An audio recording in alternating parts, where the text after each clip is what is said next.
اما امروز اکثر مردم چی میگه؟ فلانی خدا خیلی بزرگ پول داده، خدا این انسان به امتحان گرفتار کرده. ازدیاد پول ابتلای آزمایشه. والله هر که بیشتر پول داشته باشه، سرمایه بیشتر داشته باشه، پریشانی بیشتره. عزیزان دوستا، هر که کم داره پریشانی کمتر، هر چی بیشتر داره پریشانی بیشتر. حضرت مولانا امام محمد غزالی در احیاء العلوم نوشته کرده به مالداری فتنه های زیاده، 99 تا بیشتر فتنه در مال، یک فتنه در فقر.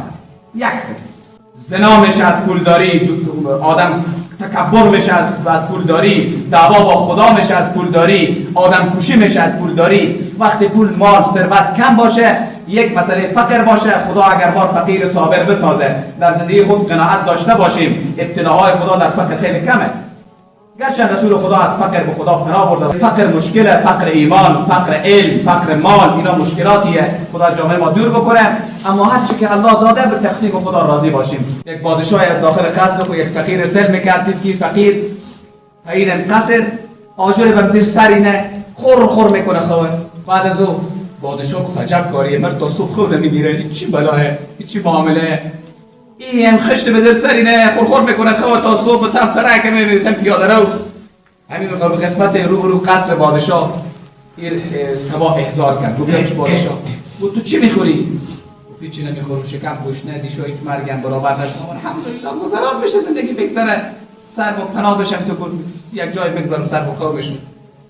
گفت مت شدی خیلی طرف تو سیل میکردم، مرگ خواه نمیگیرید، بیا کم پول با تو بودم که زندگی خود سر و سامان کو، یک بالشتی، یک کمپل، یک چیز بخور بخر، یک سر و سامان بده زندگی خود. پادشاه سمان به جنجال ننداخت، بگی خیر ناشکری نکن، بگی بخر بخور خوبه. هم پولار که پادشاه سر دست زیدا یا لخت چرت میزنه دیگه. امشب باید پادشاه سر بکنه. گفت همونجا پاس خوشی، همونجا جادی شو، اما خود چیز میده بخری. خوبه. رفت همونجا روبرو قصر پادشاه، این پولا دیگه دست از اینن، پادشاه در سر میکنه داخل پنجره قصر خود. این خدا خود چرت میزنه. سباچی بخرم. پس سباچی بخرم. اینا چیکار بکنم؟ دوز نزنه، بلا مرای ما بتیار نشه. بعد نکوشه خود طرف پولا. پادشاه سر کرد تا صبح همین خونه گیری. همین نفر فقیره.